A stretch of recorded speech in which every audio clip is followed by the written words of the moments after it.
I was trimming fresh peonies in the kitchen when my phone buzzed with a call from my father. I hesitated before answering. He rarely called unless he wanted something, and even then it was often through my older sister Margot. But this time it was his number. I pressed the green button and held the phone to my ear. "Juliet," he said, "don't make this harder than it needs to be. The company's been sold." My breath caught. "What Rose Atelier?" "It's gone. Papers were signed this morning," he continued. "You've been a burden long enough. You've contributed nothing of value. Frankly, we've carried you out of obligation since your mother died. It's time you found your own way. Good luck paying rent." I stood there frozen, a droplet of water from the flower stem slipping down my wrist. "You sold the company?" Without telling me, I managed. "You were never really part of it," he said sharply. "You just existed in its shadow. You don't know how to run a business. That was your mother's legacy. And Margot and I made the decision to move forward. The buyer is thrilled. It's done." I swallowed, holding my voice steady.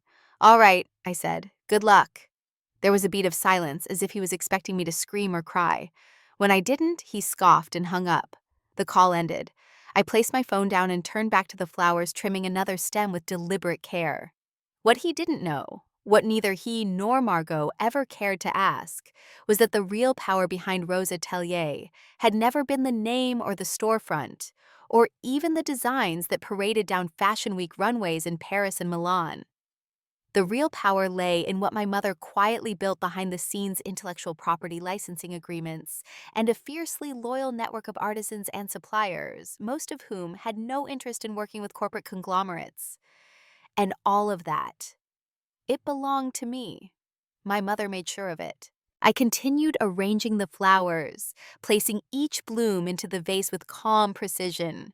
Across the kitchen, a framed photograph of my mother smiled back at me, the two of us standing side by side during her last showcase, hands entwined. She knew what they would do. And so we prepared. They thought I was weak. Margot always called me the soft one. My father treated me like a shadow present, but irrelevant. Let them believe it. Let them board their flight to Milan thinking they'd conquered a legacy.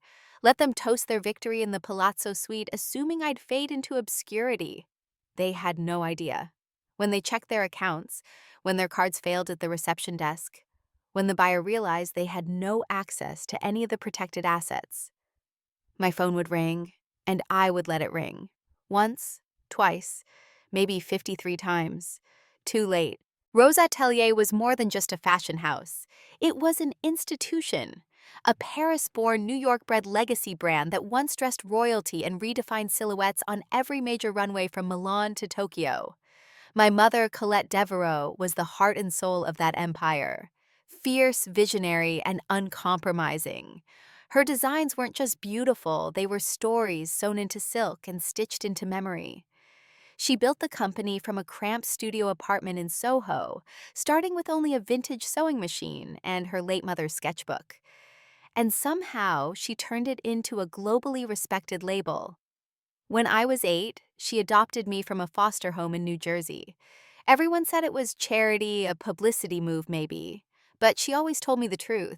"You weren't born into this family, Jules," she once said. "You were chosen. That makes you the most deliberate part of my legacy."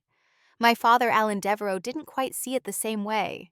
A retired financier with strong opinions and little patience for what he called emotional decisions, he tolerated me more than he ever accepted me. He preferred my sister Margot. She was his biological daughter from his first marriage. Tall, elegant, sharp-tongued, and endlessly ambitious, Margot had a head for branding and a heart made of stone. She walked into boardrooms like she owned them and usually left with more power than when she entered. Margot and I had grown up in the same house, but never quite on the same planet. Where I gravitated toward fabric illustration and quiet mornings in the atelier, she thrived under stage lights, marketing meetings, and socialite galas.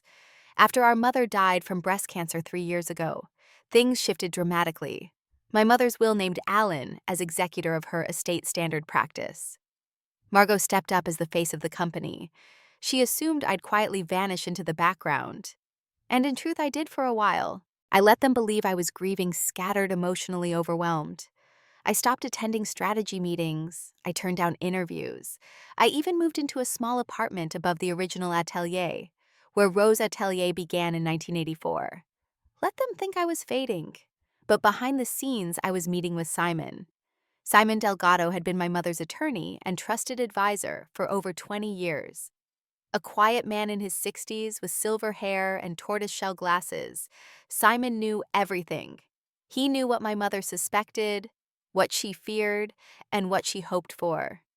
Months before her passing, she restructured everything. Rose Atelier as a brand continued operating publicly, but the trademark's original design archives, licensing rights, and distribution deals were all placed into a separate entity, Lumiere Holdings.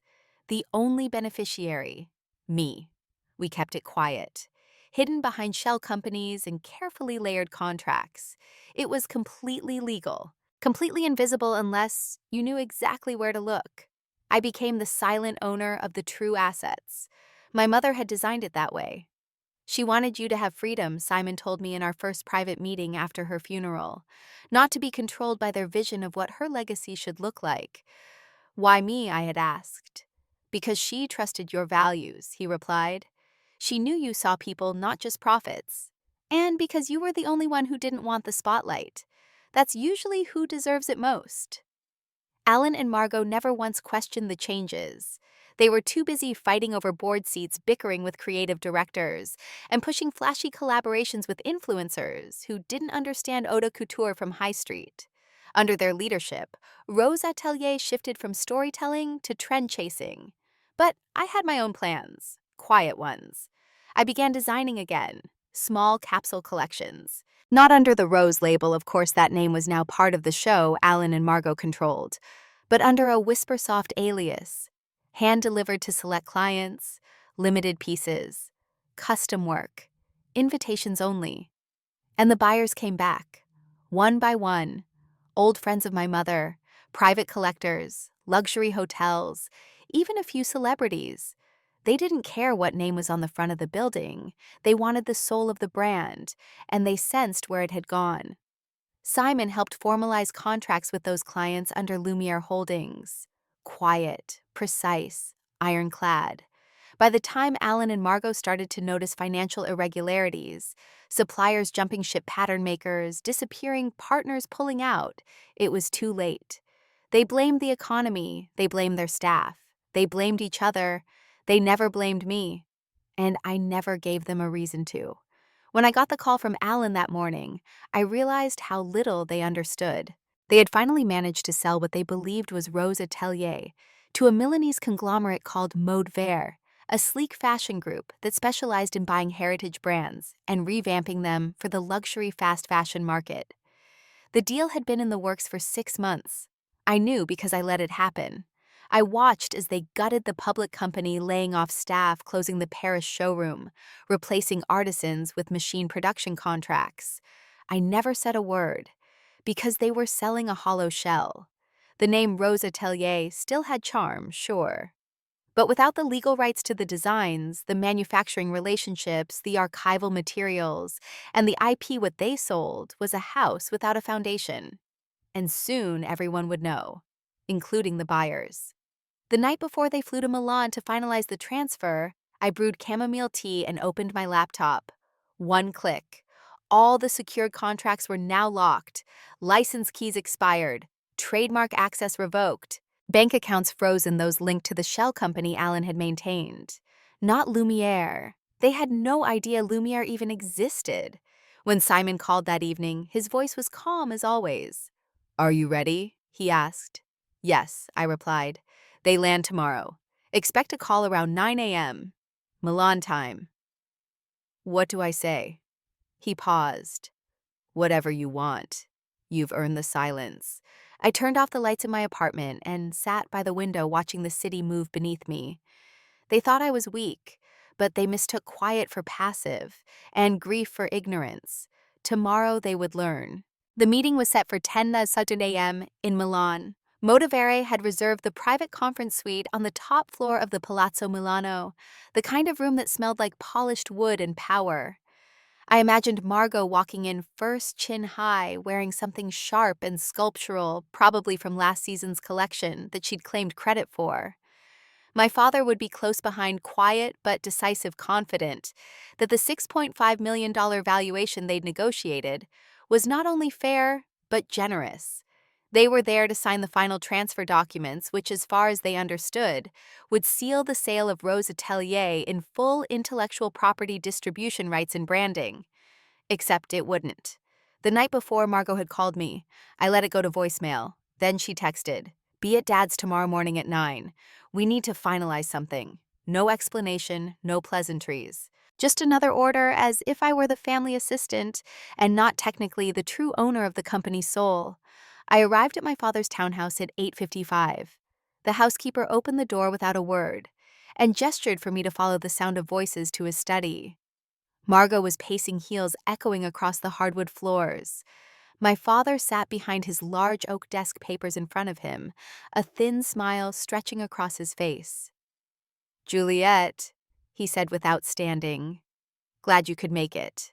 Margot barely glanced at me. "We're leaving for Milan tonight. But before that, you need to sign this." She pushed a set of documents across the desk toward me. Contracts, transfers, NDAs, and near the bottom, a power of attorney clause. I picked them up but didn't sit down. "What is this?" I asked, keeping my voice neutral. "It's a formality," Alan replied. "The buyer needs confirmation from all stakeholders. You still hold a minor position from when you were a teenager. Nothing material, but it'll make closing smoother." "I'm not sure I understand," I said, though I understood perfectly. Margot stepped in. "Juliet, for once in your life, don't make this difficult. This sale is happening. It's already done technically. The money clears once these last documents are signed." "You're selling Rose Atelier," I said quietly. Alan nodded. "It's the smart thing to do. The brand has plateaued. Margot and I have taken it as far as it can go. This is a graceful exit. A profitable one," Margot added. "For everyone. Even you. You'll receive a settlement more than generous." I scanned the figures. $42,000. A severance package dressed up as a gift. "This isn't about generosity," I said. "No," Alan agreed, "it's about reality. You were never going to lead this company, Juliet. You don't have the temperament or the vision. You've been floating on sentiment and nostalgia, but businesses don't run on sentiment." "I never asked to lead," I said, "but I thought maybe I was part of it." "That's just it," Margot snapped. "You're not. You never were. You were a project, a charity case. Mom wanted someone to pass the legacy to, but you never earned it. You just inherited pity." The words hit me like ice water. I looked at my father, hoping for contradiction, even a softened gaze. Instead, I found nothing. "She was sentimental," he said, "but we have to be practical now. Sign the papers, Jules." They still didn't get it. I placed the documents back on the desk. "You should get to the airport," I said calmly. "You'll miss your flight." Margot looked at me confused. "You're not going to sign?" I smiled. "Good luck in Milan." I walked out of the study without another word. They left that evening. I watched from my window as the black car picked them up, Margot in her sunglasses and camel coat, Alan in a crisp suit, both so certain they were hours away from their victory. They believed they'd finally erased the last trace of Colette's influence and mine from the empire she built. But what they failed to understand was that empire no longer resided in the papers they held. That night I logged into the Lumiere Holdings portal. The contract with the Mode Vert buyer had been sent to their legal team earlier that day. It was a polite cease and desist letter. It explained in careful legalese that Rose Atelier's trademarks, pattern archives, and exclusive manufacturing partnerships were the property of Lumiere Holdings and had been since the spring after Colette's death. The letter clarified that any use of those assets without written consent would be considered infringement and met with immediate legal action. Attached to the email was a full asset registry. It detailed line by line every licensing agreement, every design patent, every exclusive textile partnership. None of them were part of the shell company Alan and Margot had sold. And without those, Rose Atelier was a name. Nothing more. Mode Vert had wired a $3 million deposit into Alan's escrow account that morning. By the following afternoon, that deposit would be frozen. I received a call at 3:03 a.m. local time. I didn't answer. I received 7 more between then and sunrise. Still, I let them ring. My phone screen lit up with Margot's name, Alan's number. Even a few calls from international codes I didn't recognize. At 9:41 a.m., I received a frantic voicemail from Margot. Jules, pick up the damn phone. They're saying the contracts are invalid. They're saying the trademarks are missing. Dad's freaking out. The hotel won't let us charge the room. I swear to God, if this is your fault, I deleted the message. Simon had warned me about this part. They'll panic first, he had said. Then they'll blame you. Then they'll beg. I sipped my tea and watched the city wake. So far, we were right on schedule. It began the summer before my mother passed. We were sitting in the greenhouse behind our family estate, the one she'd filled with orchids and wild roses from every continent. It was humid, her head wrapped in a silk scarf, her breathing slower than usual. But her mind, still as sharp as ever. "Do you know what happens when people think you're weak?" she asked, trimming a white rose with her gloved hands. "They leave you alone," I replied automatically. She smiled. "Exactly. And when they leave you alone, you get time to build." That was the beginning. That day she showed me the first set of transfer papers. She had already started separating the brand's true value, its creative soul, from the corporate entity that bore her name. We spent the next 3 months working with Simon Delgado, the only person she trusted enough to build the framework. We created Lumiere Holdings, registered in Delaware, with international protections structured through a series of blind trust and IP protections. Every major design, every pattern, every licensing contract and digital asset was assigned to Lumiere. The company name Rose Atelier was left untouched. They will want the name, she said, but they'll never understand that the name means nothing without the body beneath it. When the trust was finalized, she signed a final letter addressed to me. We kept it sealed, stored in a fireproof safe in Simon's office. I built Rose Atelier from nothing, she told me during one of our last evenings together. But I built Lumiere for you. After she passed, Alan never asked about the business structure. He was more interested in the immediate asset value, her stocks, her apartment, her jewelry collection. Margot took over PR and marketing like it had always been hers. I didn't stop them. I gave them the illusion of control, of triumph. The more they believed I was uninvolved, the less they looked for what really mattered. In that time, I traveled to Paris, to Seoul, to Marrakesh. Quiet trips. I visited artisans my mother had worked with for decades. I brought them coffee, sat with them, listened, told them the truth about what was happening at the top. And when I asked if they wanted to continue working with Lumiere, every single one of them said yes. "I worked for your mother," one Parisian pattern maker told me, not her name. By the end of the first year, Lumiere had quietly secured over 80% of the original Rose Atelier production line under exclusive contracts. No one at Rose even noticed. They were too busy chasing Instagram influencers and designing sweatshirts that said, "Couture is dead" in rhinestones. When they finally tried to scale, Mode Vert was already watching. They offered millions thinking they were buying a legend. They never did their due diligence. They never checked the source files. They assumed Colette's family had kept everything in the same place. They assumed wrong. The night Alan and Margot flew to Milan, I had dinner with Simon.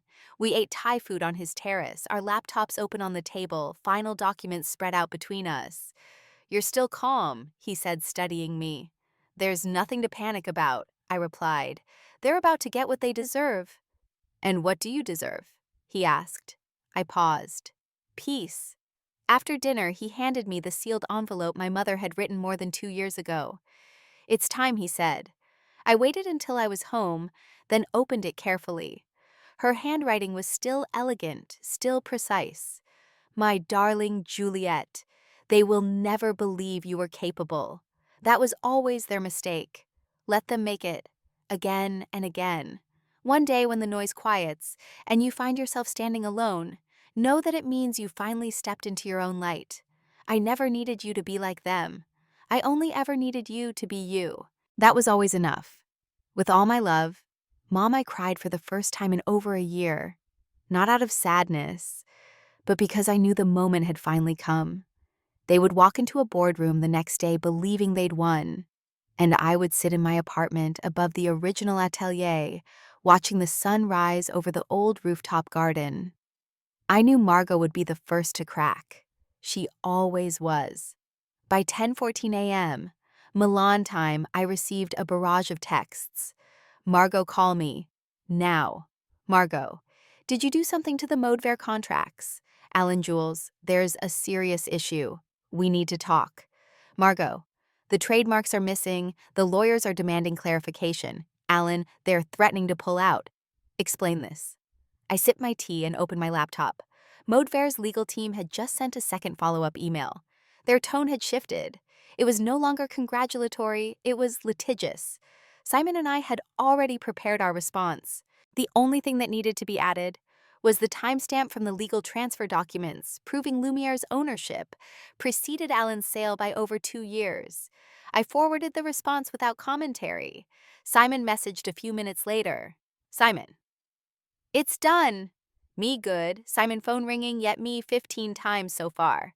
Simon pick up, me not yet. I left my apartment around noon and walked to the corner bakery my mother used to visit every Thursday. The owner, Mrs. Beckman, still remembered her fondly. She always saved me 2 croissants just in case. As I sat in the window booth eating quietly, the world continued around me. Cars passed, children yelled, life moved on. Alan and Margot were probably screaming at hotel staff by then. Modever's CEO was likely instructing lawyers to reverse the payment. Their assistant would be frantically trying to book return flights. They had spent months planning their victory. I had spent years preparing my defense. And it had worked. They had sold a building with no foundation, a name with no meaning, a brand without a soul. I opened my phone again. 32 missed calls. By sunset there would be more, and I would be ready. At exactly 9:47 a.m., Milan time, the situation collapsed. Margot and Alan had just finished breakfast in the private lounge of the Palazzo Milano when the concierge informed them with polite discomfort that their corporate card had been declined for the 3rd time. Margot, irritated but composed, handed over her personal card. That too failed. Alan waved it off as a bank error. Call Chase. It's the time zone, he said. The concierge apologized again. Perhaps you could contact your representative. In the meantime, we'll need to secure an alternate method of payment before your car arrives. Margot turned cold. What car? The one scheduled to take you to Modever headquarters for the closing ceremony. They didn't speak on the ride. Alan's phone buzzed constantly, but every call ended with a confused, sometimes aggressive conversation. The buyer was growing agitated. Their lawyers had informed them that the central intellectual property they believed they'd purchased was no longer legally tied to Rose Atelier. At 10:13 a.m., Margot's phone began ringing off the hook. Voicemails, text messages. Her hands trembled as she opened the company Slack account and found a string of panicked messages from the marketing and legal teams back in New York. The email from Lumiere Holdings was now circulating. Subject line notice of ownership conflict. Rose Atelier assets attached full documentation timestamps, IP certificates, signed agreements from over 24 suppliers and manufacturing partners, each one proving that what Modever thought it had bought wasn't theirs to sell. Back in the lobby of Modever's Milan headquarters, the CEO's assistant handed Margot a sealed folder. Alan looked confused. Margot already knew. Inside termination notice. Deposit forfeited, additional damages under review. Modever had pulled out. Alan stared at the paper for a long time before speaking. Is this a threat? It's a reality, Margot whispered. We don't own anything anymore. She opened her phone. 47 missed calls to me. No answer. Not even a red receipt. Alan tried to call Simon directly, but the call was declined twice. Then the text started. Alan Juliet. There's been a problem. Call me now. Alan, your actions have put this family at risk. Margot, we know what you did. We need to fix it now. Alan, if you care about your mother's legacy, you'll pick up the phone. The message that followed was different. Alan, you think you're smart. You're just a shadow of her. You will never be Colette. That one I read twice. Then I closed the phone. By the time they returned to the hotel, their suite had been locked. Their bags were in storage. They no longer had a company. They no longer had a deal. They didn't even have a place to stay. At 2:03 p.m., Milan time, Alan called me again. I answered. Juliet, he barked. You've made a mistake. I said nothing. This trust structure, this Lumiere thing, it's sabotage. We raised you. We gave you everything, and this is how you repay us. You didn't raise me, I said calmly. She did. There was a pause. His tone softened. We can work something out. We'll share the assets. 50-50. Just undo the contracts. Modevera will still take the deal. It's already done, I said. Modevera didn't just lose access. They'll be fined if they try to use a single sketch. Lumiere owns everything they thought they were buying. I'm still your father. You're the man who watched my mother die, and then tried to sell off her life's work while calling her adopted daughter a burden. That's not, I heard what you said, I interrupted. Every word. He went quiet. Then she was always sentimental. Too soft. Then I'm glad I took after her. I hung up. The next call came from Margot. I didn't answer. She tried again. This time I picked up after 3 rings. Juliet. She said, her voice unrecognizable, strained, breathless. I don't know what you've done, but you can't just shut us out like this. I didn't shut you out, I replied. You walked away. She tried to steady herself. You don't understand what this means. We're ruined. No, I said. You're just finally seeing the truth. What do you want? She asked. An apology. A thank you. You want me to admit you won. I smiled slightly, though she couldn't see it. I want you to learn that you don't get to rewrite history and expect no one to notice. People will find out what you did, she warned. You manipulated her in her final days. You tricked her into giving you control. She documented everything I said. The legal team has video recordings of every conversation. Her signatures, her letters, her voice. You set us up, she whispered. No, I protected what she built. The rest was your own doing. There was a long silence. Then finally the quietest sentence Margot had ever spoken. I didn't think you had it in you. You never did. I ended the call. At sunset, I walked through the empty atelier, its windows catching the fading light. The mannequins stood like silent sentinels, each one wrapped in fabric dreams my mother and I once created together. The place felt more alive than it had in years. They had tried to erase me, but the only thing they destroyed was their illusion of power. Lumiere Holdings was stronger than ever, and now everyone knew who truly held the pen. 3 days later, Alan and Margot returned from Milan. They didn't announce it. No press, no grand re-entry, no victory parade. Instead, a black car pulled into the alley behind the Devereux townhouse, and 2 worn-out figures stepped out. No luggage, no driver helping with the door. Just Alan, with a weathered duffel bag slung over his shoulder, and Margot still wearing her wrinkled designer coat, the collar no longer sharp, the lining beginning to fray. I was already waiting. They didn't know it, but I'd spent the morning at the original atelier reorganizing, preparing for a new team, a new name, a new future. Lumiere wasn't just a holding company anymore. It was ready to stand in the light. I sat at the long mahogany table in my mother's old studio, surrounded by sketches, portfolios, and contracts when the doorbell rang. I opened the door slowly. Alan didn't speak right away. He looked around the space like he didn't recognize it, like the place had shifted while he was gone. Margot stood just behind him, quiet eyes shadowed by exhaustion. We need to talk, he said simply.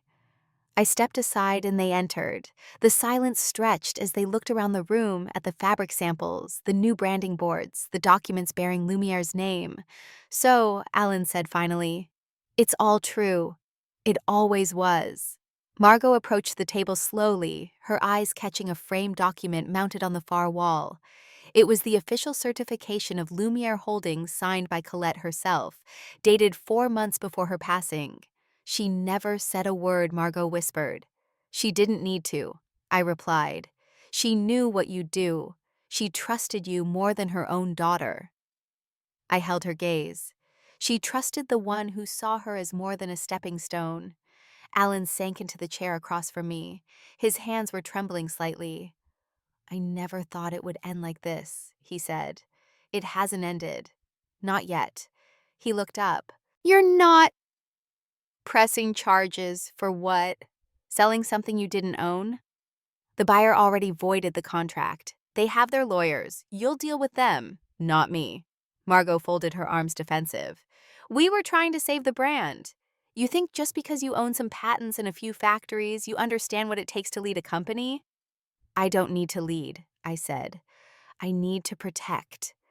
And you gave me no choice. Margot scoffed. You always wanted to be the quiet hero. Well, congratulations, you're alone with your legacy now. She turned toward the door, but Alan didn't follow. I stayed out of her way, he said, voice low. Your mother. I let her run it because she needed the space. I didn't understand how much of it was really her.